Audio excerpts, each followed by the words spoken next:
Hello, stranger. So recently my wife and I rewatched Arcane, and I was again reminded about how shockingly good the show is considering it's based off of the heroine equivalent of video games. I think one of the main reasons the show is so compelling is how the character of Powder, or Jinx, is built up and written throughout the story. She's dangerous, chaotic, visually striking, but underneath it all, she's also a very tragic character with a deep emotional core. This got me thinking about how she reminds me of several other characters in fiction, and it was not until I watched Nuts' video on Kylo Ren and Jinx, which you should totally check out because my god that woman can video edit, that I realised they were of this same archetype that I like to call the conflicted character. And like many of my ideas and thoughts, this quickly spiraled into a deeper meditation on how these conflicted characters can function in a story and when they really, don't function. So here we are now, a video on conflicted characters and how they should or shouldn't be written. Just a quick note that this video will heavily feature spoilers for Arcane, The Expanse, and the sequel Star Wars trilogy. So there you go, you've been warned. With that out of the way, however, I'm John from the Author's Anvil, and I hope you enjoyed today's video. Let's get to it. So it's important to first note that this is going to be my own personal definition, and that often when someone else refers to a conflicted character, they are more likely just thinking of a character who is either an anti-hero or simply someone who is struggling with a moral decision. I am not referring to either of these cases. For this video, I'm going to be defining a conflicted character as someone with these three core traits. They are a character who struggles with significant trauma or mental instability, who straddle the line between being with the protagonists or against them, who also have to make difficult moral choices that significantly impact the other characters in the story and are conflicted about what the right choice is for them. Some examples of this type of character include, well, Jinx from Arcane, Kylo Ren from Star Wars, Philip from The Expanse, and as an extra one, I think Spike from Buffy the Vampire Slayer actually fits into this archetype too. Now, I'd like to make some clear distinctions between a conflicted character versus an anti-hero. An anti-hero is commonly defined as a protagonist who still does good but has a morally grey way of going about it. They are usually protagonists who we as the audience are not really supposed to aspire to, even though we might root for them. Examples here include Deadpool, William Money from Unforgiven, or Guts from Berserk. Although these characters do grapple with morality, I think what sets them apart from our conflicted character is the fact that their motivations are clear. Deadpool wants revenge against those who wronged him. William Money wants redemption for his past life as a bloodthirsty gunslinger. Guts wants to survive and find his purpose in life. Oh yeah, and kill that beautiful white-haired bastard. What I'm getting at here is that anti-heroes, for the most part, know what they want and are motivated to get it, even if they're not sure how to do it. Conflicted characters, on the other hand, are usually very confused as to what they really want because of the mental trauma that they've suffered. Jinx doesn't know whether she wants to follow Silco and his life of organised crime, or go back to Vi and try to rekindle their sisterhood. Philip from The Expanse doesn't know whether he wants to continue following his father's footsteps, or go and give life with his mother a shot. The point is that conflicted characters are pulled in two very different directions, and that it is usually at the end of the story or their arc where they finally make a choice and are at the point of no return. We'll delve into this later. Although conflicted characters do dally with either side of a decision, it is usually a mere toe dipping before they jump fully into the deep end of their point of no return decision, and it is this toe dipping that makes them such compelling people to the audience. It creates a lot of tension and suspense as we don't know what decision they're going to make. So with these examples and distinctions made, we can now look at the key ingredients to what makes a well-written, conflicted character. To understand what makes a good conflicted character, I think all we need to do is simply look at the three core ingredients that we discussed earlier. Firstly, let's look at that tasty mental trauma and/or instability. Past trauma is a great way of injecting depth into characters. However, it must be treated with respect and must have significant consequences for the character going forward. Depending on the level of trauma, the character must have traits, flaws, or challenges that have emerged from the past event, just like in real life. For example, say that a Prince character lost their father in an accident that they believed they caused. That event would give them a tremendous amount of guilt and would make the character feel like they were useless or unworthy to lead people. This could lead them to indulging in a life free from responsibility and make them hesitant to get out of their comfort zone. What we wouldn't expect is for this Prince character to completely get over the brutal death of his father in a few minutes and be completely mentally sound to lead his people. I mean, lions. Now, while Simba from The Lion King is not even close to being a conflicted character, what I'm demonstrating here is how important it is to make sure that trauma is realistically explored and is recurrent for our conflicted character. Take Jinx from Arcane for example. Throughout the entire show, after the time jump, we are given stark visual and auditory triggers whenever she is trying to make sense of something. Without going into too many spoilers, the people who Jinx is responsible for accidentally killing haunt her. The source of her mental instability is clearly shown, and because we have spent so much time with the character, we understand why she is so traumatized.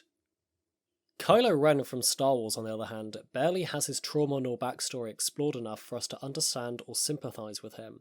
We get 2 brief flashbacks from his and Luke's perspectives about why he left the Jedi Temple, and then BAM! He's now in Snoke's pocket and is willing to murder his own father.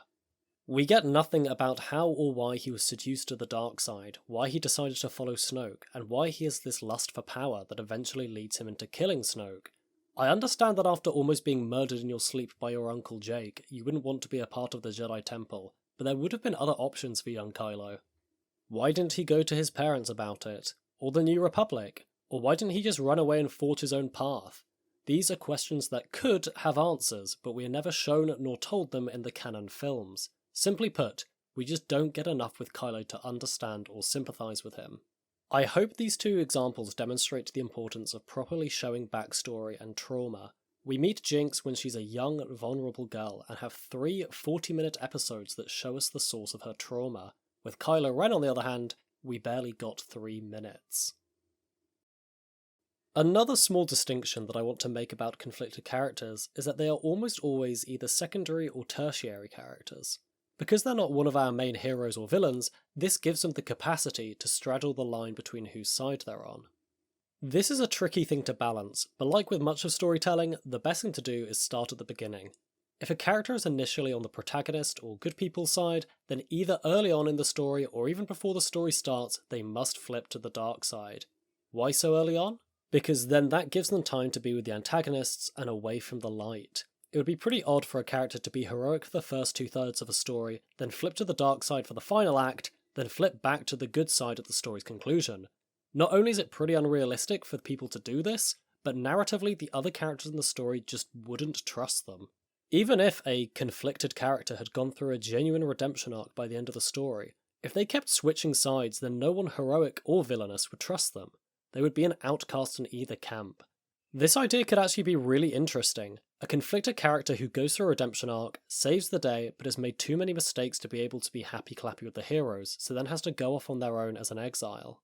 The thing is, I've never actually seen this done, though of course please let me know in the comments if this character does exist, and instead I've seen conflicted characters flip sides 10 times and then just be accepted as a hero in the end, which frankly doesn't make much sense. Writers need to think about the consequences of conflicted characters flipping sides. Your other characters may be forgiving and willing to give people second chances, but a third chance? A fourth chance? Please treat your characters with respect. I'm sure they're not all idiots. Anyway, another thing for us to consider here is motivation for why and when a character flips sides. I can think of a few good ways that this can happen. The conflicted character has an unexpected interaction with someone significant from their past. The conflicted character is deceived or misreads a situation due to their mental instability. Or the conflicted character witnesses something they find morally objectionable from their faction that turns them away. Let's tackle that first point. As we've discussed, conflicted characters nearly always have some sort of trauma attached to them, and it's usually to do with someone in their past. If they're confronted with that person, spend time with them, and are exposed to their ideas, then that can trigger conflict in their loyalty to the current faction. An example of this would be Philip from The Expanse and him meeting his mother Naomi again. If a character is deceived or misreads a situation, then this needs to be handled with the utmost care and must make sense for their character. What could someone realistically do to trigger the conflicted character's trauma? What pain point of theirs could be dug into to make them more susceptible to misreading a situation? Jinx from Arcane has a moment where she's looking like she's going to give Vi another chance, but then when she sees Caitlyn, an enforcer, her trauma and insecurities kick in. Is Vi with the enforcers? Has Vi replaced her as a sister? This leads to her flying off the handle and damning Vi before she can explain the situation, and it is completely understandable. Please do not make your conflicted character stupid. Do not make them fall for an obvious trick or completely misread something that could obviously have other explanations.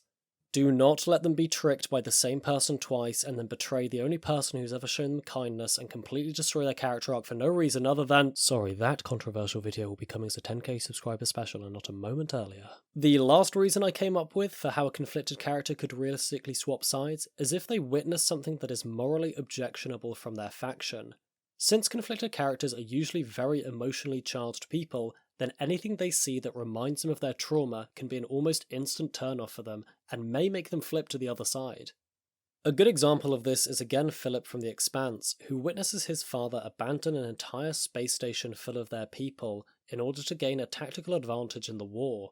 Since Philip perceives that he was abandoned by his mother when he was very young, this cuts deep into him and makes him begin to question his father's motives. Think about what kind of scenario would make your conflicted character's loyalty waver. Our last talking point is probably going to be the hardest to define and examine. A conflicted character usually has to grapple with a great moral conundrum that significantly affects the story and its main characters.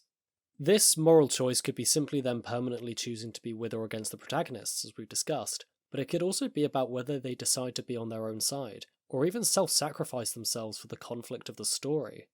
Will Jinx go back to Vi and be a sister to her, or will she continue to follow Silco and his bloody path to Zorn's independence?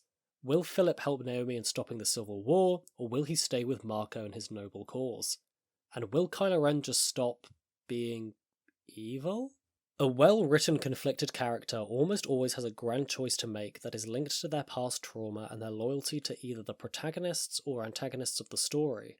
Now, whatever choice they make doesn't necessarily have to be the morally right one. In fact, I'd argue that what makes a good conflicted character is the moral greyness of their decision.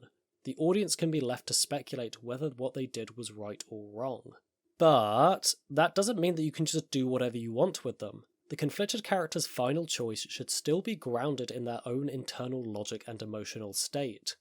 Just because a British lady beats you in a duel and then shows you a little mercy doesn't mean that that established lust for power is now all gone. And don't get me started on the whole concept of Han being a memory here, ugh. I suppose what I'm saying is that writers need to set up their conflicted character's final choice in a way where it could make sense for them to go with either option. At the end of Arcane, I genuinely had no idea what Jinx was going to do. She could have very understandably and easily chosen her surrogate father figure or her long-lost sister. Both of them had equal attachment and equal trauma in Jinx's eyes, thanks to the show's excellent build-up. When Jinx does make the final choice, then it is both surprising and expected. I suppose we'll see whether she made the right choice in Season 2 whenever that comes out. But anyway, to sum this section up, writers need to appropriately build their plot up so that when the conflicted character is faced with their final choice, they equally could be damned and blessed with the options. In terms of what might give them the final nudge, well, I think we can actually apply a lot of what we talked about in the previous section here. There are definitely other ways that can give them this final nudge, and this is where our hashtag creativity comes in, but no matter what you choose, you must make sure it is driven by the character's internal logic and emotional state. So, we've actually ended up covering quite a lot in this video. We've talked about the key defining traits of a conflicted character, under my metric at least, and then talked about how to write them effectively. Flesh out their trauma and mental instability, and make it a consistent thread throughout the story. Have the conflicted characters spend significant in-universe and screen time with both the protagonists and antagonists, and have both sides do things to question their loyalty. And finally, make sure the great choice at the end of their character arc has multiple understandable options that are grounded in the character's own logic and emotional state.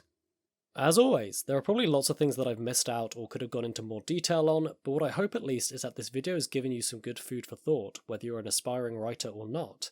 Conflicted characters can really elevate a story's themes when done well, and they also usually bring with them a lot of emotional weight, especially at the conclusion.